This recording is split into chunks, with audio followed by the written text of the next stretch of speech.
playoff bound teams are doing whatever they want with the Rays right now. They are.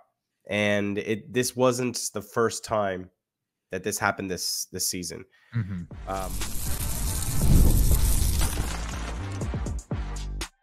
You are Locked On Rays, your daily Tampa Bay Rays podcast. Part of the Locked On Podcast Network, your team every day. Hello, my name is Kevin Weiss. I'm Ulises Sambrano. And we are the host of the Locked On Rays podcast, part of the Locked On Podcast Network. Thank you for making us your very first listen every single day. Be sure to check out and subscribe to our YouTube channel. You can also find us on X and Instagram at Locked On Rays and email us anytime, lockedonrays@gmail.com. Today's episode is brought to you by Game Time. Download the Game Time app, create an account, and use code LOCKEDONMLB, LOCKEDON for $20 off your first purchase. Terms apply. Well, Ulises, we are recording for Tuesday, but we'll look back at what happened, unfortunately, over the weekend in Atlanta as the Braves took 2 out of 3 in their home ballpark, and the Rays for much of that series were mollywopped and looked like they were on a totally different playing field than the aforementioned Braves. Yes, that's exactly my takeaway, is that big teams, playoff bound teams, are doing whatever they want with the Rays right now. They are. And this wasn't the first time that this happened this season. Atlanta scored 22 runs, the Rays 13. Baltimore, 20 runs, Tampa 5. Baltimore, 15, Rays 10. New York, 14, 13 for the Rays. It's been happening the whole season. That was the closest that it's been for the Rays lately, that Yankee series, and you still lost. And when you look back at what has happened this 2024 season, which we've said, one step forward, 3 steps back sort of thing, even the teams that you coming in are like, okay, yeah, you should win this series. They've given them trouble. I mean, go back to the beginning of the season. Remember that Colorado Rockies series? That was rough. Yeah, that was a bad omen for what's to come for the rest of the season or the next couple months for the Rays, because that was a series that you walk into and say, we should do damage against them, even if it's in Colorado. It's a mediocre team. Even worse than mediocre. Because mediocre is average. So they're worse than average, and they gave it to the Rays. And Oakland, you're like, okay, yeah, but they won the Oakland series with 2 walk-offs. So, right. I mean, it was right there for that. That could have been dropped too. And guess what? Right now, there's a new level of bad. The new level of bad is called Chicago White Sox. They swept you. So it's the whole team. I mean, when those types of teams are giving you trouble, I mean, when you're going to be playing the Yankees, you're going to be playing the Orioles, you're going to be playing the Braves. It's like they're on a different level. It's like night and day. I saw it live with the Orioles when they were here.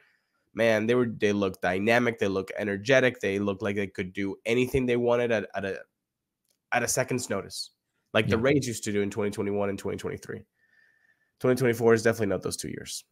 It is not those 2 years, indeed. And the old adage is, against those really good teams like the Orioles and the Yankees and the Braves, you want to be able to, at the end of the season, say you went around 500 against them, all told, all combined.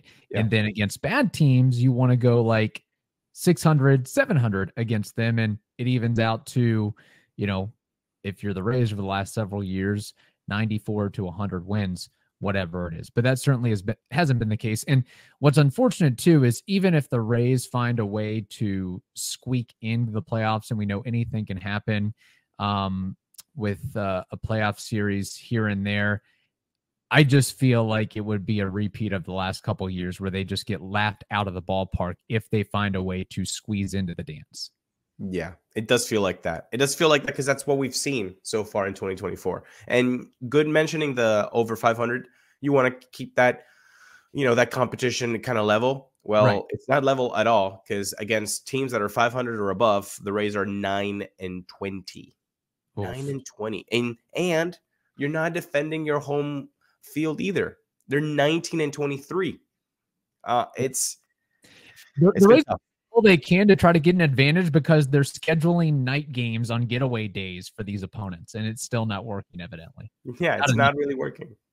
So, if you were to rank the Rays 1 to 30 in the league, where would you place them at this very moment? Am I correct in saying they are 34 and 38 right now?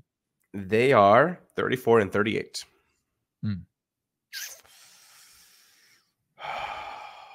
I would say 18. Okay.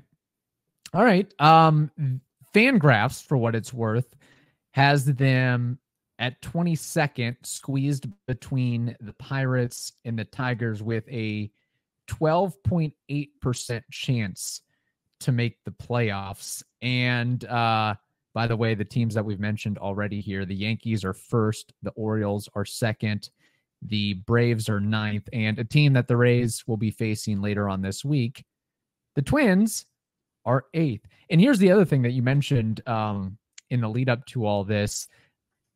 A couple of impossible, unbelievable walk-offs is what it took to get past the Oakland Athletics. Like, they are getting some, I don't know if I want to call it luck, but some really special breaks here at the end of games in one-run games that, frankly, I don't think is sustainable. And some people have done the research and looked up the numbers of the Rays do an okay job or a good enough job of scoring in the first inning, in the last inning, first couple innings, last couple innings, but it's the middle innings where they seem to go asleep, and then they have to kind of fight from their tails to pull out a victory at the end. Yeah. So what's happening in the middle of that game?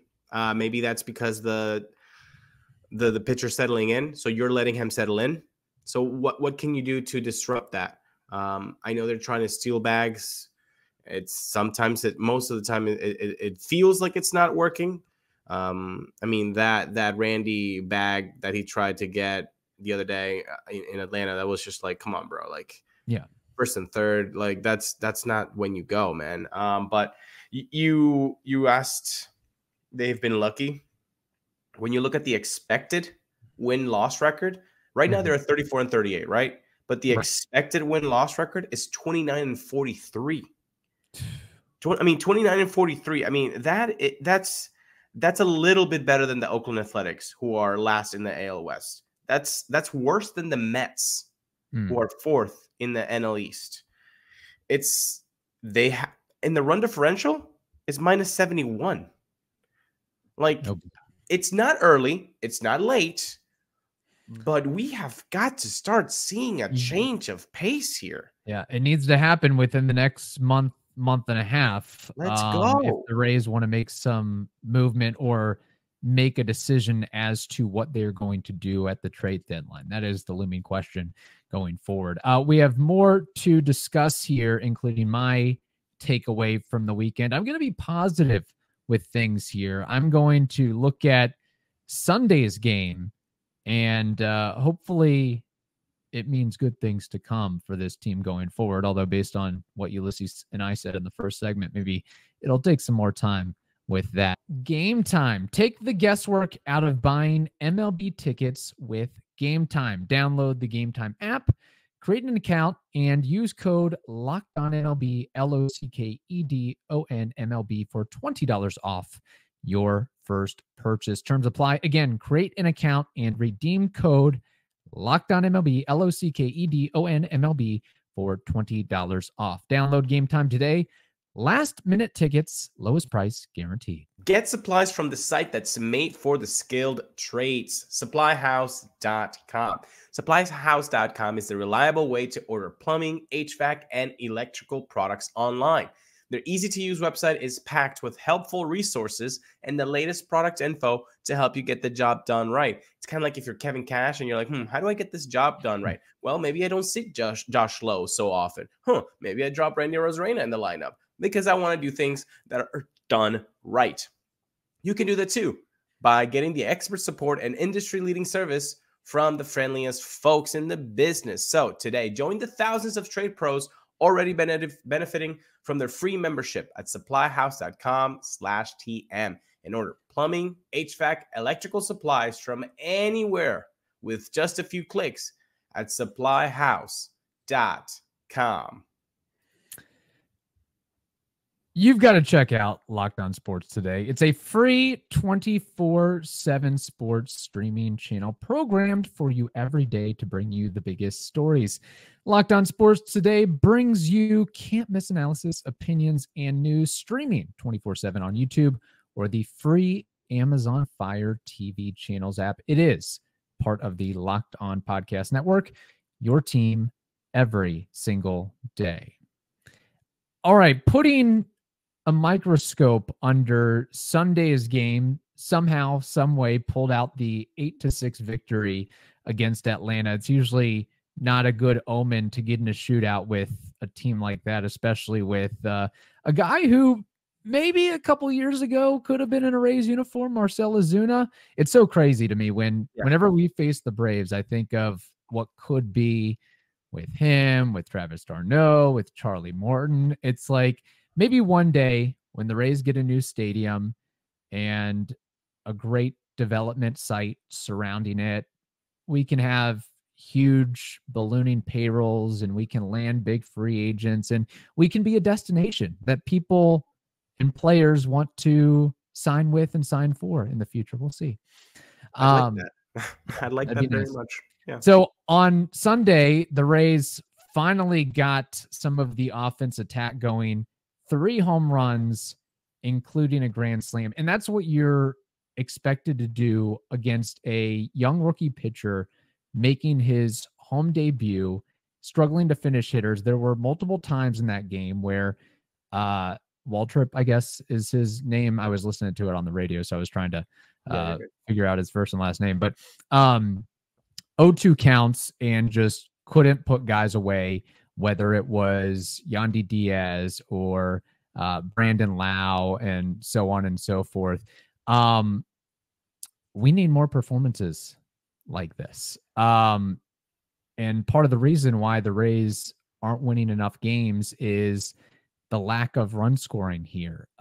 Since June 7th, so over the course of 9 games, they have scored more than 3 runs just once. Say that again one more time slowly for everybody in the room. Yes. Before Sunday, since June 7th, so 9 games, a 9-game span, the Rays have only scored more than 3 runs once. And I think that was 5 against the Cubs or something to that effect. That's it's really hard unless you've got, I don't know, 5 Cy Youngs on the mound every day and an electric bullpen who can get through the 7th, 8th, and 9th without hiccups. You can get away with that. Otherwise, you're not going to do very much there. I know. And Kevin Gausman said it the other day about his own team. Like, if we're not perfect, we're pretty much going to lose. Like, you don't think that's how Rays starting pitching feels like? I think so too. I think so. The offense is just, man, it's a tough watch. So when you do see Bicep Benny go in yard grand slam, first one as a Ray, you get hyped up. But then again, what happens? Once you get some offense, then what happens? You don't have every cylinder, hitting the right spot at the same time. Boom, you blow it. You blow the lead. You blew the lead, and then you have to wait for something miraculous to happen, which is a José Sirí 2-run home run to win it in the extra innings. So it's tough, and Rays fans note this. In fact, I want to give a shout out to Alexander, who says, get well, my friends. Thank you for, if you guys haven't noticed, the voice is a little bit, this is our flu game. This is our flu podcast. You would have thought Ulises had gone to 3 baseball games last week and not me here. Exactly. So Alexander at AlexanderTB6 says, get well, my friends. First team to give up 100 homers this season while also hitting the fewest. Hard to win any baseball game that way. Alexander, agreed 100%. And thank you for the well wishes. And a little sidebar here. We have the best YouTube comments community out there. My God, you guys keep killing it every episode. And we read them all, and we try to interact with as many as we can throughout the day. You guys keep doing that. It's so awesome to see your thoughts. And what I just did with Alexander, trying to put that a little bit more so you guys can see it on the YouTubes as well. Yes, absolutely. Now, one guy who is starting to hold his weight offensively, and he may not have done so much of it on Sunday, but over the last couple of weeks, starting to get the motor going here, Yandy Diaz. He is on a 19-game on-base streak in a 9-game hitting streak.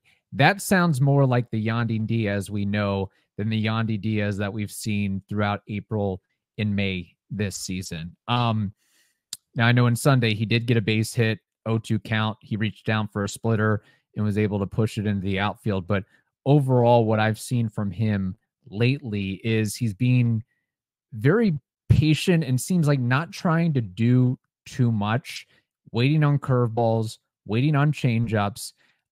He's getting to fastballs and outside pitches. He's done a really good job of extending his arms to just punch something out there. Yeah. Middle away, wherever it is. Now, something I think he still needs to work upon. Look, he's never going to be a 25, 30 home run guy. It'd be nice to get as many home runs as he got last season, but elevating the ball a little bit more, because I think that was part of the issue over the first couple months of the season. I think that he was hitting the ball hard enough. It was just ground city. So there's a little bit more of at least lifting the ball up enough, lining it up enough to get a base hit or a double or whatever it may be. So hopefully that continues for him, and then that uplifts the rest of the offense. And something interesting I read is, I guess the Rays, they got to try to figure something out, is Kevin Cash basically put forth an edict of, hey, if you see something from the opposing pitcher, don't be afraid to whisper it to your teammate that's on deck or in the hole. Like, communicate and make that aware of, if you got a base hit or you did something good, let the other dudes know about it. Can I do a hot take here? Sure. You don't buy that at all. Is that where I'm going? I know. I love that Cash is saying that, but does it even have to be said? Shouldn't that just be yeah, that's a problem. BAU, business as usual? Like, shouldn't that just be the standard? Yeah, maybe that underpins a bigger issue in the clubhouse, because I play in rec league softball and we communicate to each other. You shouldn't have to elaborate that. Like, if you're so uncomfortable with your fellow cohorts that you don't want to talk to them or give them tips or hints, that's a little bit of a problem. So you might be onto something there. We've gotten a lot of like little things. And again, you guys have to read between the lines a little bit. And I know it can be difficult because you don't want to like speculate and then put something out there that's not true. But remember that beat reporters and broadcasters and journalists, that when they drop something just a little bit off the standard, hold on to it and then collect all of those things. I remember a month and a half ago that Sean Armstrong said something like, "Oh, it really surprised me that Richie, who I've never really played with, behind me was amping me up. That was pretty cool." Okay, so it's odd that people are amping you up this season. That's not good. It's odd that guys don't communicate about what they're seeing from a pitcher. Like, And I think there's a couple more things that are escaping me right now, but it doesn't sound like the vibes are all-time high right now. Maybe it's a byproduct of some of it could be the personalities on the roster, but guys that are struggling or coming back from injury and struggling, they're in their own headspace and they're just not in the mindset to say anything. Or there's not good enough things going on to really, hey, I got fooled there. I grounded into a double play or I swung and missed. There's not really much I can impart to you. He's got good stuff. That's about it. So yeah, maybe. Yeah, that might be something to monitor going forward. All right. Final segment coming up. The Rays, tough opponent. The Minnesota Twins, who stand at 40-32, third in the AL Central, and they've been pretty hot their last 10 games as well. But first, we have to tell you about Prize Picks. Baseball season is moving right along, and you can make some cash maybe on a Yandy Diaz performance over on Prize Picks, whether it's stolen bases, home runs, or hits. Take your pick of more or less and add them to your Prize Picks entry today. With Yandy Diaz or maybe Isaac Paredes or somebody else on the Rays, you can turn $10 into $100 with just a few taps. Download the app today and use code LOCKEDONMLB, LOCKEDONMLB, for a first deposit match up to $100. Prize Picks is really simple to play. You can make your picks and submit entries in under 60 seconds. So get in on the action with Prize Picks. Download the app today and use code LOCKEDONMLB for a first deposit match up to $100. That's code LOCKEDONMLB, LOCKEDONMLB, for an up to $100 match on your first deposit. Pick more, pick less. It is that easy. We also want to let you know that you can catch every pitch of the Rays hometown broadcast with SiriusXM. Just download the SXM app and search Rays. Also, bookmark si.com/MLB/Rays for written content about your Tampa Bay Rays. All right, the Rays are on the road, had an off day Monday, now back in action Tuesday through Thursday against the Twins, who I mentioned their record and where they're at right now, 7-3 in their last 10 games, and should be some interesting pitching matchups going on over the course of this week. We've got Aaron Savali going up against Pablo Lopez, Taj Bradley versus former Rays farmhand Joe Ryan, and Zach Littell versus Simeon Woods Richardson.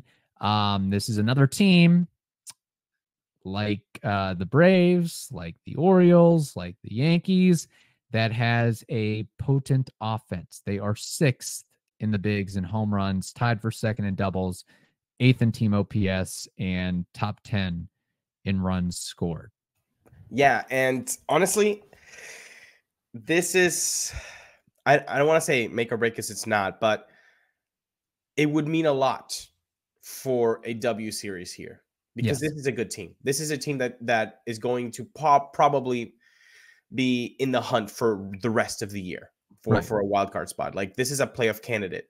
So let's see where we are. Like, let's see what this team can do. It's an away game, which honestly, I actually thought it was pretty interesting. The Rays are actually 500 when playing away from home. So could this be a place where they can get some W's? Hopefully. It's not too cold, so we don't have that excuse. Yes, we can use that excuse in April and September and October, but I would imagine that June, even in Minnesota, is just peachy. I was in Boston last week in June. It was wonderful, wonderful weather. There you go. There you go. So they've got wonderful weather, 3 games. Now, all of those matchups, Kev, I do not feel any sort of comfortable at all, especially the opening one with Pablo Lopez and Savali. Like, that is just that's going to be hard. That's going to be hard to watch. And I would even imagine Taj Bradley versus Joe Ryan. That'll be a little bit tough to stomach. Hopefully Taj Bradley keeps the ball in the ballpark, and then Joe Ryan, what could have been situation. Look, I'm not going to go back and take back that trade for Nelson Cruz because it was an amazing moment at the time. It was a trade that needed to be made at the time.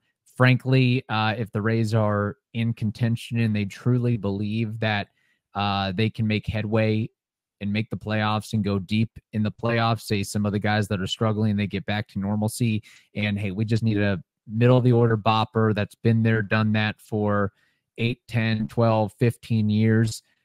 I would find somebody, trade, I don't want to say Zach Littell, but something to acquire a guy like that. In fact, I mean, I'm sort of envious of some of the guys that the Twins have on their roster. We all know about Carlos Correa and Byron Buxton and Royce Lewis and so forth. But I wouldn't mind having a guy like Carlos Santana, who's been there, done that for 15 years and has compiled like a 36, 38 WAR and, how many, 280 seasons with 25 to 30 home runs to his belt. Like just something to elevate this offense would be nice. And we go back in time and yeah, I would take what I would do that deal over a million times because it was something that is so out of character for the Rays that made it fun. I would do it too. I mean, again, people forget because that's how fans' memories are, but Nelson Cruz was an all-star that year. He was an all-star. And also you brought him to coach 2 young guys in Rosarena and in Wander. Yeah. And so that was helpful, right? He also hit 13 bombs in 55 games. Is that correct? 55 games? Something like that, right? That is correct. Yeah, it was more impressive than what people give him credit for. Yeah, so it wasn't 60. So you brought this guy for veteran leadership and for pop. He did that. Now, in the playoffs, he kind of just didn't do anything except for one solo shot, I think. Right. But regardless, 13 home runs in 55 games. Kevin, do you know how many games the Rays have played this season?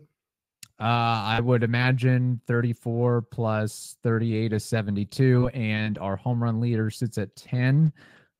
Correct? Isaac Paredes. So Isaac, we had talked about earlier in the year of him being a 30, 35 home run guy.